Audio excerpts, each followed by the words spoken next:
მოგესალმებით, თქვენ უყურებთ გადაცემას ევროპის დაისი. დღევანდელი ჩვენი ეპიზოდი დაეთმობა ძალიან საინტერესო და მშვენიერ საკითხს, რაც მდგომარეობს იმაში, რომ ამერიკამ დაასანქცირა 5 ევრობიუროკრატი, მათ შორის ერთ-ერთი არის ყოფილი ევროკომისარი, ევროკავშირის კომისარი ანდრე ბრეტონი და ძალიან კარგი მიზეზით არიან ესენი დასანქცირებულები ცენზურის გავრცელებისათვის და იმ თავისუფალი სიტყვის ჩახშობისთვის, რომელსაც ასე ქომაგობს ამერიკის დღევანდელი ადმინისტრაცია.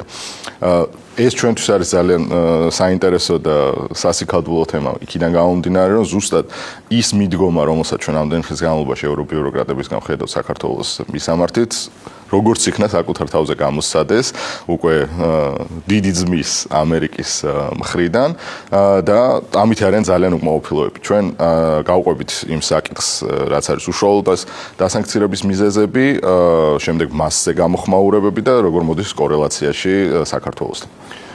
ხო, მოდი ეს საკითხი შემდეგნაირად გავშალოთ. ეხლა შეხედე აქ ძალიან მნიშვნელოვანი ცვლადი რა შემოდის, რომ საქართველოს რუსეთ-უკრაინის კონფლიქტი როცა დაიწყო, ეს რადიკალური ოპოზიცია ყოველთვის ესე იგი ევროპელ მეგობრებს, ამ ევრობიუროკრატებს თხოვდა, რომ ეს რადიკალური ოპოზიცია რომ დაასანქცირეთ და ჩვენ გვახსოვს ხო, ჩვენთან ეს რადიკალური ოპოზიცია როგორი იმედით იყო გამსჭვალული სანქციებისადმი, რომ აი სანქციების ახალი პაკეტი მოდის და აბა და სანქცია ეგონა, ვთქვათ ის, რომ გადარჩენა. всё რა, სანქციას დაგვადებენ, ესე იგი ამით ხელისუფლება ჩამოიქცევა და ხელისუფლება ჩამოიქცევა და შემდეგ ევრობიუროკრატებიც ზუსტად ამერიკელებს თხოვდნენ, რომ სანქცია დაედოთ ჩვენთვის. ევრობიუროკრატები ჯერ კიდე შარლ მიშელის პერიოდიდან ჩვენ რასაც გთხოვდნენ, მან ყოველთვის იყო ესე იგი განსაზღვრული მედია დამოუკიდებლობა, თავისუფალი სიტყვა, გამოხატვის თავისუფლება და ასე შემდეგ და ასე შემდეგ. ეხლა ეს ყველაფერი მოუბრუნდა ბუმერანგივით და ევროპა, რომელიც ამერიკას თხოვდა ესე იგი ჩვენ დასანქცირებას, თვითონ აღმოჩნდა სანქციების ქვეშ ძალიან ისეთი მნიშვნელოვანი და საკვანძო ფიგურები და დასანქცირდნენ იმ მიზეზით, რა მიზეზიც რეალურად უკვე პრობლემურია ევროპაში. მოდი აი გამოხატვის თავისუფლებაზე გავაკეთოთ ერთი-ორი კომენტარი. თუ რა ვითარებაშია ევროპაში გამოხატვის თავისუფლება.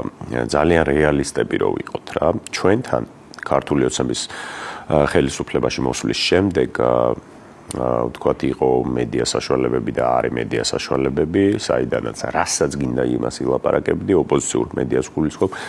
პირველი ფეიკის მიმართულება, რასაც გინდა იმას გააკეთებდი, ჩვენ გვახსოვს ბიძინა ივანიშვილზე რეები არაკეთეს, რომ ცას კეტავს და ხმელეთი გადააქვს და ნაპირი გადააქვს და მთებს ჭრის და ყველა ხანძარი იმასთან დაუკავშირეს. ნუ სიგიჟის აპოთეოზი და ეხა ხეები და რაღაცა საკითხები და ის ხო ეგ ჩვეულებრივი სემიჩკასავით იყო. და მეორე ნაწილი იყო უკვე უშუალო შეურაცხყოფები და როგორ გვაგინებდნენ იმ ეთერებიდან და როგორ გლანძღავდნენ და როგორ მოუწოდებდნენ რევოლუციისკენ თქვათ ვიღაც გზააბნეულ აი ეს მაცივრები რო გამოაქვთ ციხიდან ეგეთ კლასტერს და ხალხს.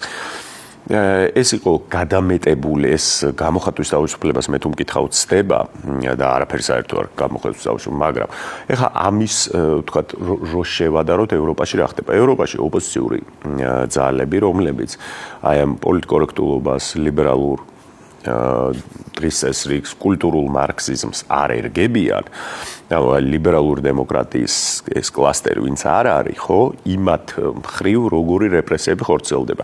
ერთ შეგვიძლია ეს ინდუსტრიული ბირთვი ავიღოთ საფრანგეთი და გერმანია, რომლებიც დარჩენილები არიან და ბრიტანეთი გასულია, აი რა უქნეს AfD-ს. AfD გამქრალია საჯარო სივრციდან, ფაქტობრივად რეკლამას ვერ აკეთებენ ხალხში, სოციალურ მედიაში, მეინსტრიმ ტელევიზიებში დახოცეს მათი წევრები, ძალიან უცნაური სიკვდილით გარდაიცვალნენ. და მეორე მხრივ ლეპენს რას უშვებიან, ავიღოთ პერიფერია, ხო, თქვათ რუმინეთი და ასევე მოლდოვა მათი ამომავალი ვარსკვლავი, ხო? ესე იგი არჩევნები უნდა ჩატარდეს მანამ, სანამ მათი კანდიდატი არ გაიმარჯვებს, ხო? რუბლები დაუდეს და რაღაცა რუსეთის ბილეთები ქონდაო. ეს არის ჩვეული და ამას ემატება სოციალურ ქსელში ცენზურა. ესე იგი, შენ თუ გააკეთებ კონსერვატიულ განცხადებას, აქ არც ტერორიზმი არის, არც მოწოდება რაიმე ძალადობისკენ, არც შეკრებისკენ, არაფრისკენ, თუ გააპროტესტებ მაგალითად აბორტს, თუ იტყვი რამეს პოლიტკორექტულობის წინააღმდეგ, თუ იტყვი რომ თქვათ სქესის შეცვლა რომ ბავშვს შეუძლია და იმის რა ქვია ალკოჰოლის ყიდვა არა, ეს ცოტა ლოგიკური პარადოქსია. ამაზე ანუ ნახე არც მეტი არც ნაკლები გიჭერენ. 14,000 ადამიანამდეა დაჭერილი ბრიტანეთში. ეს ვრცელდება ასევე ევროკავშირში. ანალოგიურია გერმანიაშიც და ანალოგიური ცენზურა ხორციელდება საფრანგეთში. ესე იგი ჩვეულებრივად ეს არის ლიბერალური ტოტალიტარიზმი, რომელიც არის დასკვნითი ეტაპი უკვე. ეს აღარ შეიძლება რომ იყოს ხალხის ესე გაჩუმება და ჩვეულებრივად რაც მათ აზრს არ ეთანხმება, იმის მოსპობის ლეგიტიმური უფლება მოიპოვეს. რა თქმა უნდა, ეს არის ცენზურა. საბჭოთა კავშირში არ ყოფილა ესეთ ცენზურა. გვერდის არიდებით კიდე ახერხებდნენ რაღაცის დაწერას და კინოს შექმნას და თეატრის გაკეთებას. ჩვენ ხედავთ, რომ ევროკავშირის წევრ ქვეყნებში ძალიან აგრესიულად ხორციელდება ცენზურა, განსაკუთრებით ეს ხდება რასაკვირველი მედიასა და სოცქსელებში, იმიტომ რომ აბსოლუტურად ყველა ნარატივი არის დაქვემდებარებული და აბსოლუტურად ყველა მედია ნარატივი იქნება ეს თუ სოცმედია ნარატივი, არის მხოლოდ მათთვის სასარგებლო შინაარსის შემცველი, თუნდაც რო ავიღოთ მარტო საემიგრაციო პოლიტიკა, ვერასოდეს ვერ გადავაწყდებით ჩვენ ესეთ კაშკაშა სათაურებს, სადაც დანაშაულზე მიდის საუბარი კონკრეტული მიგრანტის, რომელიც ჩავიდა რომელიმე ევროპულ ქვეყანაში და ამის ირგვლივ ეგება რაღაც იმ კვირის სიახლეები ევროპულ დასავლურ მეინსტრიმულ მედიაში. ამ შესახებ, როდესაც ეცნობ მაგალითად მიგრანტების შესახებ ინფორმაციას არის, რომ როგორც ვიღაცა გადაარჩინეს, რომ რაღაცა როგორ შეძლო ასეთი გაჭირვების შემდეგ როგორ ჩავიდა და ანუ ყველა გამოდის, რომ საბოლოოდ ლამინი ამალი არის ყველა ემიგრანტი და ასე ვქვია, არავინ იქ არც აუპატიურებს, არც კრიმინალურ საქმიანობას არ ჩადის. ამაზე როდესაც დიდი ამბავი ტყდება, არის ხოლმე ყოველთვის გადატეული ძალიან უკანა პლანზე. ბოდიში ჩაგეჩრები. შენ თუ გინდა მოიპოვო ინფორმაცია კრიმინალური სტატისტიკა ეთნიკურობის მიხედვით, მე მჭირდებოდა რაღაც მაინტერესებს თქვათ კრიმინალის სოციოლოგია, განსაკუთრებით ევროპაში, ოფიციალურად არის აკრძალული ეთნიკურობის ხაზგასმა. შესაბამისად, ნუ ეს მიგრანტების მაგალითი აისბერგის წვერი არის, ნებისმიერ საკითხზე, ნებისმიერ ტიპის უმცირესობაზე იგივე ხდება. მეინსტრიმში მათი გამაკრიტიკებელი, საწინააღმდეგოს არ ვამბობ, გამაკრიტიკებელი რაღაც კითხვის დამსმელი აზრი საერთოდ არ ფორმირდება, ჩანასახშივე ხდება მისი ამოძრგვა, შენ ხა პოლიტიკურ ნაწილზეც ისაუბრე, ისეთი ჯგუფები, რომლებიც ანტილიბერალურ ესტაბლიშმენტის შექმნას ცდილობენ, მათ წინააღმდეგ რამხელა გამალებული ბრძოლა არის და პასუხი ამერიკის მხრიდან, რომ კონკრეტულ 5 აქტივისტს დღეს ესენი აქტივისტებად მოიხსენებიან და არიან სხვადასხვა NGO-ების წარმომადგენლები და დაედოთ ეს სანქციები, რომ მაგალითად ამერიკაში შესვლას ვეღარ შეძლებენ.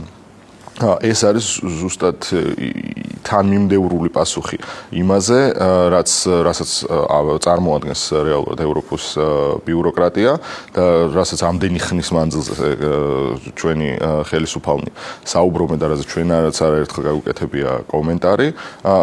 და ეხლა ეს რო შევადაროთ მაგალითად ქართულ სიტუაციას, ძალიან სასწაული იყო მაგალითად ალბათ ყველაზე დიდ საბჭოთა გადმონაშთს რადიო თავისუფლებას ჰქონდა ასეთი სტატია სათაურით, რომ ვიზაზე აკრძალვა დაუწესეს, ამ სანქცირება არ იხმარეს, როდესაც მაგალითად ყველა საპირისპირო შემთხვევაში ამბობდნენ, რომ ქართველები დაასანქცირეს და ქართული ხელისუფლების წარმომადგენლები დაასანქცირეს. ამ შემთხვევაში ჩვენ ძალიან კონკრეტული მიზეზი მოვისმინეთ, რის გამო მოხდა სანქცირება, გამოვიდა მარკო რუბიო და ისაუბრა, რომ ეს კონკრეტულად არის იმ ცენზურაზე პასუხი, რომელსაც ეს ადამიანები ქმნიან, და ამ შემთხვევაში ეს არის 5 და ეს რასაკვირველი ალბათ მზარდი იქნება. საპირისპირო შემთხვევაში ჩვენ არც ერთ მაგალითად ქართულ პოლიტიკოსზე, ვისაც ადოს რაიმე ტიპის სანქცია, იქნება ეს პოლიტიკოსი თუ იქნება მოსამართლე თუ იქნება მედიის წარმომადგენელი, არანაირი განმარტება არ მოგვისმენია, რა კონკრეტული მიზეზის გამო მოხდა მათი დასანქცირება, მაგრამ მიუხედავად ამისა, ეს იყო ძალიან წახალისებული, ტაჟდაკრული, მთელი ევრობიუროკრატია ამაზე ამბობდა, რომ ეს არის სწორი და ეს იმიტომ მოხდა ასე და მათი ეს აგენტურული ქართული მედიაც ამბობდა, რომ როგორც იქნა აღასრულეს მათ სამართალი და ეს ცოტა არის და კიდევ უფრო მეტი უნდა მოხდეს. და მე უფრო მეტსაც გეტყვით, ესე იგი მაგაზე, რომ მე მგონია რომ რუსეთ-უკრაინის ომი სრულად რომ ესე იგი ამოიწუროს ეს კონფლიქტი საბოლოო ჯამში რუსეთი რომ დააბრუნონ ძველ ვითარებაში, აპირებენ როგორც ჩანს, ბრენდები შევიდნენ რუსეთში დაბრუნდნენ უკვე შესრულებიც არიან, მაგრამ მთელი თავის სიდიადით რუსეთს ყველა სანქცია მოუხსნან და ასე შემდეგ ჩვენ მაინც დაგვტოვებენ, იმიტომ რომ აი ხო იცი ის რო არის რა ექსპერიმენტი მაიმუნები რო გამოცვალესო ბანანის და მაიმუნის თემა რო წუწავენ რა თუ ცემენ. აი დაახლოებით ეგ არის ჩვენ მივიღეთ რაღაც საგნები სუბსტანციების გარეშე, ესე იგი რატო, ანუ ორიგინალი და ასლი, ანუ დედანი და ასლი ერთმანეთსგან უკვე იმდენად არის დაშორებული, ანუ მიზეზი აღარ იციან თვითონაც და დაგვტოვებენ ამ სანქციებს ჯერ ისედაც ხო სისულელის გამო დაგვასანქცირეს, მაგრამ ეხლა საბოლოო ჯამში რა ვითარებასაც მივიღებთ მე მაგას ვამბობ და ნახე რა არის მნიშვნელოვანი ურსულა ფონ დერ ლაიენის თქვაზე კაია კალასი და ეს ევრობიუროკრატები რეალურად ხო ევროპას არ წარმოადგენენ, აქ არ არის ევროპის და ამერიკის დაპირისპირება. ჯერ ეს ერთი ევრობიუროკრატია არ არის რეპრეზენტატორი და გამომხატველი ევროპის და ევროპელი ხალხის, ევროპელ ხალხს სულ სხვა რამე სურს, ეს არის როგორც ორბანმა თქვა, ევროპული ელიტარული დიქტატურა. მერე მეორე, იმიტომ რომ ძალიან მარტივად ევრობიუროკრატები, ევროპარლამენტარები სიტყვაზე არ წარმოადგენენ თავის ქვეყანას. ისინი თავის ქვეყნებში გაბანკროტებულები არიან და არავინ პატივს არ ცემს. პირდაპირ ამას დამატებული, ხო? ეს არა ევროპის და ამერიკის დაპირისპირება არის, ეს არის deep state-ის გარკვეული დაპირისპირება ტრამპის ადმინისტრაციასთან და deep state-ის ესე იგი ევროპული რედაქცია, ევროპული კანტორა არის ევრობიუროკრატია ამ შემთხვევაში, რომელიც უკვე იმედენად გაბანკროტებულია მორალურად ყველა მიმართულ ინტელექტუალურად, რომ აი რას დაემსგავსნენ, ხო ხედავ, ჩვენ გვასანქცირებდნენ და თითის აწევით ველაპარაკებოდნენ, ეს შეასრულეთ, ოღონდ როგორ იცი, ის კი არა რომ მართლა საი ესეთი სასიკეთო რაღაცათან დახმარების ფორმატი ყოფილიყო და აი ისეთი რომელზეც მოგედავებიან პოლარიზაციის აღმოფხვრა და თვითონ ამ ფინანსებენ რადიკალურ ჯგუფებს რომლებიც მოლოტოვს გესვრიან. აი როგორ უნდა აღმოიფხვრას პოლარიზაცია, ხო? ამ პრინციპით და თვითონ გახდნენ სანქციების მსხვერპლი. აი ესე და თვითონ ამბობენ რომ ამას საქმეებში ნუ ერევითო. უტიფრად კაია კალასი გამოვიდა და გააკეთა კომენტარი რომ ეს არის პირდაპირ წნეხი მუქარა და შიდა პოლიტიკურ საქმეებში ჩარევაო და ამერიკისგანო ეს არის ყოველად მიუღებელიო. ოღონდ ეს არის ქალბატონი რომელიც მარტო სვის საქმეში ერევა. ამ შემთხვევაში ჩვენ საქმეში ერევა, უნდა რომ საქართველოს პოლიტიკურ რეალობა იყოს ისეთი როგორც წარმოუდგენიათ მის დავალების მიმცემებს და საერთოდ არ ქონია არანაირი პრობლემა, როდესაც ჩვენი ხელისუფლების მისამართით აკეთებდა ყოველად დაუსაბუთებელ და უარგუმენტო ბრალდების შემცველ განცხადებებს და მათ შორის ახალისებდა იმ სანქციებს, რომელსაც შიგადაში გაწესებდნენ ხოლმე. კარმის ამბავიც ესეთი არის ასეამონო შესაგრძნობი არის ამ მომენტში. მაგრამ ისევ ანუ ამერიკის იმას რომ დაუბრუნდეთ მოტივაციას ამერიკის თავდაცვის უახლეს გეგმაში, რომელიც ტრამპის ადმინისტრაციამ დაამტკიცა ერთი თვის წინ. იქ ძალიან ჩვენ ამაზეც ცალკე ეპიზოდის მიუძღვენით ამ თავდაცვის გეგმას. იქ ძალიან გარკვევით არის ევროკავშირის მისამართით კრიტიკა გამოთქმული. ზუსტად ამაზე საუბარი, რომ ევრობიუროკრატია გადაქცეული არის ცენზურის მანქანად და ძალიან მნიშვნელოვანი ჩანაწერი რაც იყო იქ, მსგავსი პოლიტიკით ევრობიუროკრატია ახდენს ევროპის ცივილიზაციის განადგურებას. და ამაზეც იყო პასუხი ერთ-ერთი მარკო რუბიოსგან, რომ ევროპაში არ არის ადგილი ცენზურის და შესაბამისად ჩვენ ყველაფერს რაც ჩვენ ხელთ არის, ყველა ინსტრუმენტით შევეწინააღმდეგებთ ამას, გავაძლიერებთ ისეთ პოლიტიკურ ერთეულებს, რომლებიც ამის წინააღმდეგ სწავლენ და ანტილიბერალურ დღის წესრიგს შექმნიან და ასე შემდეგ. ამის საპირისპიროდ ჩვენ საქართველოში ვხედავთ, რომ ზუსტად ის ხალხი, ვინც ამბობს, რომ ყველაზე მეტად პროამერიკულია, ყველაზე მეტად უნდა რომ ეს კურსი გააჩნდეს, ყველაზე მეტად იცის პროამერიკულობა თუ ევროპული ღირებულებების ერთგულება, ზუსტად ის ადამიანები არიან ევრობიუროკრატიის დამცველები და არა ევროპის როგორც ღირებულებითი ერთობის ან ამერიკის როგორც იმ იდეალების, რომელზეც ეს ქვეყანა არის შექმნილი და პირიქით ითხოვენ მუდმივად, რომ საქართველოს იყოს სანქციების ქვეშ, იმიტომ რომ თუნდაც ეხლა ეს ვიზა ლიბერალიზაციის საკითხი, რომელიც ალბათ შემდეგი წლისთვის ყველაზე აქტიური თემა იქნება, ევრობიუროკრატიამ მოახერხა ის, რომ გაამარტივა და ეს მარტო ჩვენთვის გააკეთეს ხო ძალიან ცალსახა არის. გაამარტივა ვიზა ლიბერალიზაციის შეჩერების პროცედურა. ამას მხოლოდ ტაშს უკრავენ და მიდის საუბარი იმაზე, რომ ყველა ადამიანი, ვინც კი საწინააღმდეგო განცხადება გააკეთა ევროპულ პარტნიორებთან რაღაცა ქვეყანა არ დაასანქციუროთ, ისინიც კი მოღალატეები არიან და საქართველოს აუცილებელი არის, რომ დასანქცირებული იყოს. ჩვენ მთელი დამოკიდებულის მოპოვების პერიოდიდან მოყოლებული ვიყავით ყოველთვის პერიფერიული სახელმწიფო, სადაც ყრუ ექოდ ისმოდა ხოლმე ცენტრში წამოსული გეოპოლიტიკური რაღაც კულტურული პროცესები. მას შემდეგ, რაც ამ ბოლო 3 წლის განმავლობაში საქართველოს პრეტენზია გამოთქვა, განაცხადა და შემდეგ მოიპოვა და ამ მომენტამდე ინარჩუნებს და ცდილობს რომ გააძლიეროს სუვერენიტეტი, რადიკალურად შეიცვალა ჩვენი როლი და ფუნქცია ზოგადად მსოფლიო გეოპოლიტიკურ საკითხებში და ძალიან მარტივი დასაკურვებელი არის, რომ ჩვენი პოლიტიკა არის ის, რაც უკვე არის მთავარი გამოძახილი, რომელსაც მოსდევს შემდეგ ეკო იმ მეტროპოლიებიდან, რომელთა ეკოც აქამდე ჩვენ ვიყავით. ზუსტად ამის ნაწილი არის, რაც ამერიკამ გააკეთა ევრობიუროკრატიის მისამართით, იმიტომ რომ ის კრიტიკის ხაზი, რომელიც ამდენ წლის განმავლობაში არსებობს ქართული ხელისუფლებისგან ევრობიუროკრატიის მისამართით, ამერიკამ ახალი ადმინისტრაციის პირობებში გააძლიერა და გახადა მეინსტრიმული მსოფლიო პოლიტიკაში. ჩვენი მიმართება კულტურულ პროცესებზე მსოფლიოში მიმდინარე სწორედ ჩვენს მერე გახდა აქტუალური ამერიკაში, მას შემდეგ რაც ტრამპის ადმინისტრაცია მოვიდა ძალაუფლებაში. ჩვენ გადავიქეცთ რეალურად იმ ცენტრად, რომელიც უკვე აგზავნის მთავარ პროცესებზე სიგნალებს მსოფლიოში, უბრალოდ ამის შემჩნევა არ ხდება. თორე მეტი თვალსაჩინოებისთვის რაღა უნდა მოხდეს, რაც 3 წლის განმავლობაში, რაც კი საქართველოში ბიზნეს ივანიშვილს ულაპარაკია, ირაკლი ყობახიძეს ულაპარაკია ქართული ოცნების ლიდერებს, რომლებიც მთავარი პოლიტიკური პროცესების ავანგარდში არიან, უსაუბრიათ, ყველაფერი შემდეგ ხორციელდება უკვე იქნება ეს ამერიკაში თუ კონკრეტულ ევროპულ ქვეყნებში, კულტურულ პროცესებზე საუბარი თუ იქნება ეს პოლიტიკური კორექტობის წინააღმდეგ ჩვენ მივიღეთ კანონი, რომელიც ითვალისწინებდა არასრულ წლოვანთა დაცვას და ოჯახური ღირებულებების დაცვას და რომელიც ფაქტობრივად დღის წესრიგის მთავარი ცენტრალური საკითხი გახდა ამერიკის შეერთებულ შტატებში, რითიც ტრამპი უკვე უპირისპირდება ამ პოლიტკორექტულობის ტრენდს.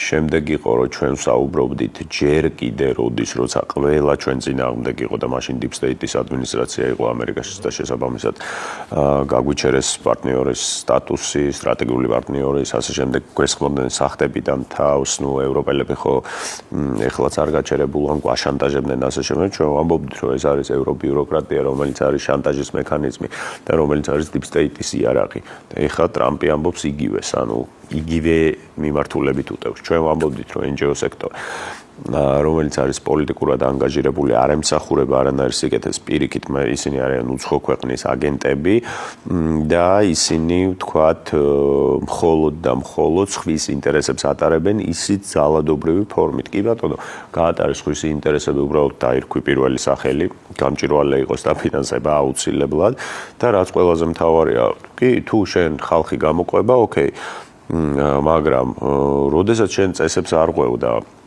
რევოლუციაზე გადადიხარ, NGO, როდესაც რევოლუციაზე გადადიხარ, შენ აფინანსებ, ესე იგი ფრანკლინის კლუბ, შენ აფინანსებ რაღაც ჯგუფებს, რომლებმაც ლაზარე გრიგორიადისი გამოზარდეს და ესე იგი ასწავლეს მოლოტოვის კოქტეილის გაკეთება და ვთქვათ იარაღის დაშლა აწყობა და ის პიროტექნიკა როგორ უნდა ისროლო და როგორ გაიკეთო ის რემსადენ გაზის წინააღმდეგ ანუ მთელი აქციების კონსტიტუცია და ფენომენოლოგია ასწავლეს. ტრამპი იყო რომელმაც USAID ესე იგი დააფარჩაკა, მოდი ამ სიტყვას ვიტყვი ბოლომდე და ყველაზე მთავარი ლუნატიკები უწოდა, ანუ გიჟების შეშლილი პერვერტი რაღაცა დიდი ინტერესების მქონე ჯგუფიაო რა. აი ჩვენ ვიყავით ვინც ეს ყველაფერი დაიწყო და აქაურ ჭინკებს ვებრძოდით და მე მახსოვს ის პერიოდი სადაც NGO-ები ისეთი გადაუხედებულები იყვნენ ითხოვდნენ მთავრობის გადადგომას და ტექნიკური მთავრობის არსებობას ანუ ტექნიკური და საიას და გარდამავალ პერიოდში ეკა გიგაურს უნდა ემართა ხელისუფლება და თან ეს შანტაჟის მექანიზმი ანუ ბიჭო ხალხის რეპრეზენტატორი არ ხარ ეკა გიგაური როცა ხარ და ნინო ლომჯარია ხარ 2% წარმომადგენელი არც კი რა ნამუსით ითხოვ გადადექი, რა გადადექი, რის გადადექი. აი არ ვიცი, მე რო გამოვიდე და დავიწყო არგენტინაში აქედან საუბარი, რომ მოვითხოვ მილეი გადადგეს თქო. აი ცოტა ხო სიგიჟის ფორმატი უფრო იქნება, ვიდრე ამ პოლიტიკური აქტი. ეგ ერთი ნაწილი არის თქოს რაღაც აქტივისტები და NGO-შნიკები, მაგრამ ჩვენ ქონდა ეს სრულად აბსურდული რეალობა, სადაც ამ NGO-შნიკების და დაფინანსებული აგენტურული აქტივიზმის მხარდაჭერა გამოხატა ევროკავშირის წევრი ქვეყნების საგარეო საქმეთა მინისტრებმა და უშუალოდ მათ გვერდით დადგნენ და სენიდან გააკეთეს განცხადებები და აბა არ დანებდეთ ხალხო და ხელისუფლება გადაატრიალეთ ამის. მაგ-ვორდინგით არ ვთქვიათ, მაგრამ ყველაფერი ხო ამას მოასწავებდა და ის რომ ჩვენ მაგალითად ეს შევძელით ისეთ რაღაცებზე საუბარი რომელსაც ეხლა იწყებს ამერიკის შეერთებული შტატები და მისი ამჟამინდელი ადმინისტრაცია და იმ პროცესების პირველი მერცხალი ვიყავით რომელიც უკვე სოფლიოში ძალიან აქტიურად მიმდინარეობს არის სწორედ იქიდან შესაძლებელი რომ ჩვენი სუვერენიტეტი მოვიპოვეთ ეს სუვერენულობა მოუსაზღვრეთ და საქართველოს უკვე შეუძლია ძალიან თამამად რომ საკუთარ შიდა თუ საგარეო პოლიტიკურ ვექტორებზე მხოლოდ თავისი წარმოდგენით და თავის საზოგადოებაზე და მის ინტერესებზე ორიენტირით იყოს დამოკიდებული და არა იმითი აი პარტნიორი გამინაწყენდება ახლა ამაზე თუ იმიტომ რომ ჩვენ ნახეთ რომ ამდენი ხნის განმავლობაში ეს პარტნიორობა ეს მეგობრობა ეს თანამშრომლობა ყოველთვის გამოდიოდა რომ იყო მაინც სამხრივი და ჩვენ ყოველთვის უსამართლო ყოველად შეუფერებელ არათანასწორ პირობებში გვამყოფებდნენ და ხან რა ტიპის ბრალეულობას გვიყენებდნენ ხან რა ტიპის ბრალეულობას გვიყენებდნენ მაშინ როდესაც რეალობა იყო რადიკალურად განსხვავებული და როდესაც ჩვენ ცალმხრივ მეგობრობაზე და უთანასწორო ვთქვათ ურთიერთობაზე ვსაუბრობთ არ უნდა დაგვაუწყდეს უკრაინა რომელიც იყო ჩვეულებრივი განშტოება ასე ვთქვათ ინსტრუმენტი deep state-ის ხელში, რომელსაც საერთოდ ამ ხელა ქვეყანა გაანადგურა ფაქტობრივად, მე შემიძლია ვთქვათ, როგორც ცალმხრივი მეგობრობა იყო, მათთან ასევე ჩვენ ვეხმარებოდით ყველანაირად, უგზავნით ესე იგი ჰუმანიტარულ დახმარებას და ისინი გვეუბნებოდნენ, რომ იცი რა, ცოტა თქვენიანებიც დახოცეთ რა, შეაკალით რა, რუსეთს თავი და ქვეყანა დაანგრიეთ რა, ჩვენნაირად. ჩვენ ხო იდიოტები ვით მოვიქეცით და მოდი თქვენც ეგრე გააკეთეთ რა და ამას დამატებული 2014 წლიდან ბიჭო ჩვენ ვემეგობრებოდით მართლა ცალმხრივად. მათ ყავდათ ჩვენი სახელმწიფო დამნაშავეები, სისტემური დამნაშავეები, სისტემური გამაუპატიურებლები თავიანთ ესე იგი მაღალ თანამდებობებზე წარმოდგენილი და ეს კიდე ცალკე პრობლემა და ტრაგედია და მოდი რა ყველას და ყველაფერს რო თავის სახელი დაერქვა აი ზუსტად ეს უნდა ხალხს და ზუსტად ეს უნდა ხალხს აი სამართლიანობის აღდგენა ზუსტად აქ ხორციელდება აქ და ახლა რა ანუ საბოლოო ჯამში ევრობიუროკრატია ისევ ნებს ევროპას აი ამ უდიდეს ანთროპოლოგიურ კულტურულ ბირთვს და ცენტრის ისევ ნებს ისე ულახავს სახელს რომ მეტი აღარ შეიძლება რა ბაჩო ანუ ევრობიუროკრატია ანადგურებს ევროპას ჩვეულებრივად და ისე იბანძებს თავს რომ აი ასანქცირებენ და ეხა აქეთ ელაპარაკებიან ყურის აწევით და არ ეკადრება რა ეს პროცესები შემდეგ წელს რა თქმა უნდა უფრო ინტენსიური გახდება და გაგრძელდება და ფართო მასშტაბს მიიღებს იმიტომ რომ ევრობიუროკრატია იქნება გამომდინარე რომ თავიდან ბოლომდე deep state-ის ვასალად არის ქცეული თავის ამ პროცესის შეუქცევადობას ხელს ვერ შეუშლის, შესაბამისად საჭირო იქნება ისეთი გამოღვიძებები, როგორც იყო მაგალითად ჩეხეთში და მედერეს ეს კონტინენტზე ფართომასშტაბიანი გახდება უფრო მეტად, ომის რეზოლუციაც უკვე შემდეგი წლისთვის უკვე სადღაც უნდა მივიდეს და მე მგონია რომ შემდეგ წელს ბევრად უფრო დამშვიდებულ რეგიონს მივიღებთ სახეზე და საქართველოში რასაკურველია გაგრძელდება ეს მშვიდობიანი პოლიტიკა და ჩვენი ხელისუფლება დადგება იმის სადარაჯოზე კვლავ და იმ შეინარჩუნებს იმ სუვერენიტეტს, რომელმაც მოგვცა ჩვენ იმის შესაძლებლობა, რომ ზუსტად ამ მშვიდობის და განვითარების პროცესების მონაწილეები ვიყოთ დღეს. წელს ამითი დაგემშვიდობებით შევხვდებით 18 იანვარს უკვე შემდეგი წლის კარგად ვზანდებოდეთ, გისურვებთ ყოველს საუკეთესოს, გქონოდეთ საუკეთესო 2026 წელი.